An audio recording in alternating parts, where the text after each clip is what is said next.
Let's learn about some operators that is available in the Python in this lecture.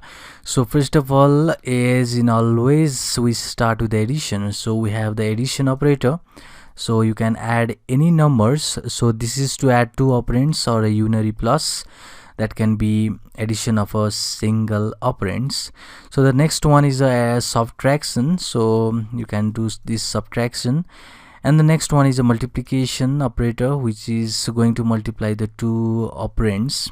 And next one is the divide left operand by the right one. So you can say something like 6 division of 3. It is going to give us the number in the float. So if you do something like 7 divided of 3, you are going to get the decimal 2. So this is the division, and the next one is a modulus, which is going to give us the remainder of the division. So if I say 78 divided by 9, and okay, 78, and it is modulus to get the remainder, and you are going to get the remainder is a 6 because 9 8 is with the remainder of 6. You can just see over here. So the next one is a floor division. This is important. So when I just say 5 and divide this with, let me say 4, you are getting only 1, and this floor division is the division that results into the whole number adjusted to the left in the number line. So if I say that let me divide with 9, you'll get the gist over here. So it is giving us the whole number, that is the result. If you see 78, that is modulus of 9 was 6, so it is just erasing that remainder and giving us the whole number that is adjusted to the left in the number line. That means this 8 is given over here in the floor division, and we normally call this as a floor division. And the next one is our exponent. So when I say 9, and in order to do exponent, you have to just give this double asterisk. Okay, this is double asterisk and 2, and it is giving us 91 because 9 of power of 2 is 81, which is 9 multiplied by 9, which is 81. And this is the sum arithmetic operation that is given in a Python. And we have now the comparison operator. So comparison operator starts from the greater than sign. So if I say 4 is greater than 5, false, because it is not true. So this is the comparison. So you get the value as a boolean when you do the comparison. So next thing is, if 5 is greater than 4, yes, that is true. So next thing is, you can see the smaller. So 4 is smaller than 9, which is true. So this is another. So let me just clear this. So the next one is equal to. So if I say 5 is equal 9, which is false. If 6 is equal to 6, which is true. This is the double equal, which means that if this 2 is equal, so if you do something like 6 equal 6, this is not valid because you are just assigning here. So single equal means the assigning, you are just trying to assign 6 to the 6, which is invalid.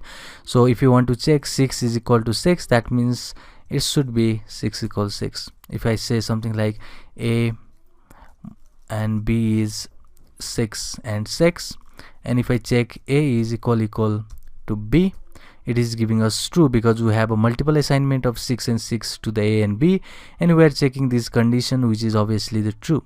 So next one is not true. So if I say A is not equal to B, which is false because A is equal B. It's same saying that 6 is not equal to, okay, 6 is not equal to 7, which is true because 6 is not equal 7. So next one is greater than equal or less than equal. So it will just be something like 5 is greater or equal to 6, which is false because 5 is smaller than 6. So both of these condition is false. If I say something like 9 is greater or equal to 9, it is true because 9 is equal to 9. So either of these conditions should be true if this has to be true. So this is your comparison operator, and it is really easy and important, the comparison operator. So the next one is logical operator, and we have AND, OR, and NOT as a logical operators. So let's see how this logical operator work. So first of all, let me say something like A should be let me say 7, and B should be 8.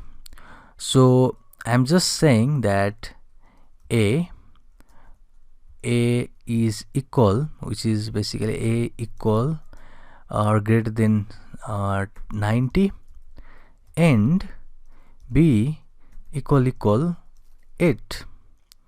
So it is false. Here it is false. If you see here, we have given the two condition over here, which is saying, so first of all let's see this one. It is saying B is equal 8.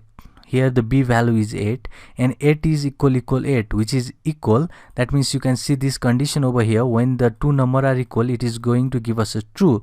So this part is true. But here you can see that A value is 7 and 7 is greater or equal to 90, which is obviously false. So if any of this condition in the either side of AND is false, then it is going to give us a false. So if it has to be true, both of these conditions should be true in the case of AND. So if you say something like A is equal to 7 and B is equal to 8, then it is true, because each of these condition, each of this statement is true. That means it will give us true.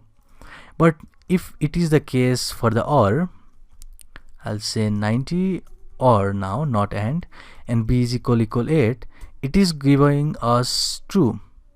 So you can see here, if one of the condition is true, that means this OR will just make us happen that is true.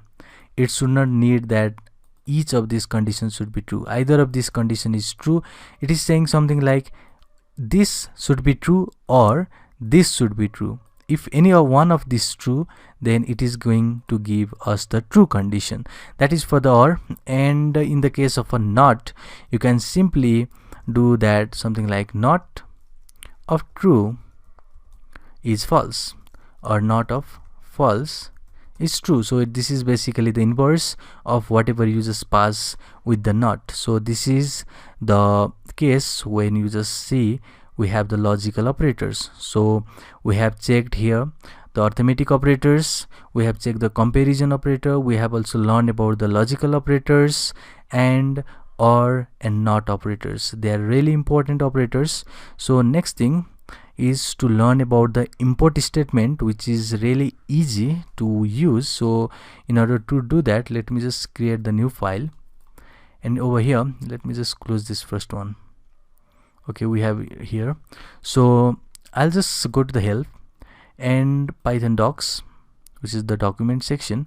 In the left hand side you have the module section. So goes to the module section. Let's go to the module section and just press R over here. So we have this R random module. So let's see this random module. So a random is basically a module. That means it is the class containing all of these methods. So everything you see here is inside this random. So if you want to make use of this random, or if you want to use this random inside your file, you have to first make use of this import statement.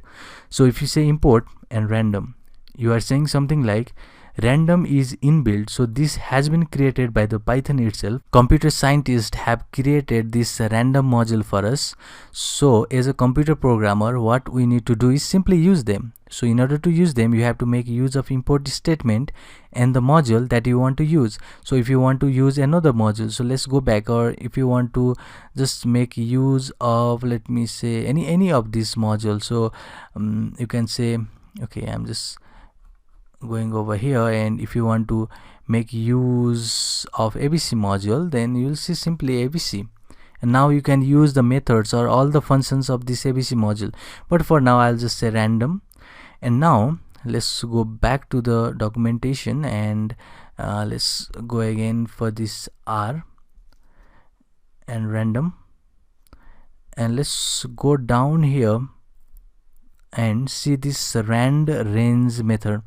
So I'll just say print me random, and if you want to use the method of this module, you have to give the dot operator, because it has shown us here that functions for the integer, and if you want to make use of that rand range, it should be random first, that is the module, give the period and rand range.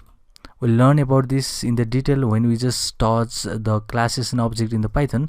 But for now, just remember we have to make use of this random module that we just use here, and dot and the rand range, which is the method inside this random module. So we are not creating any rand range method, we are just using that rand range from the random function or random module.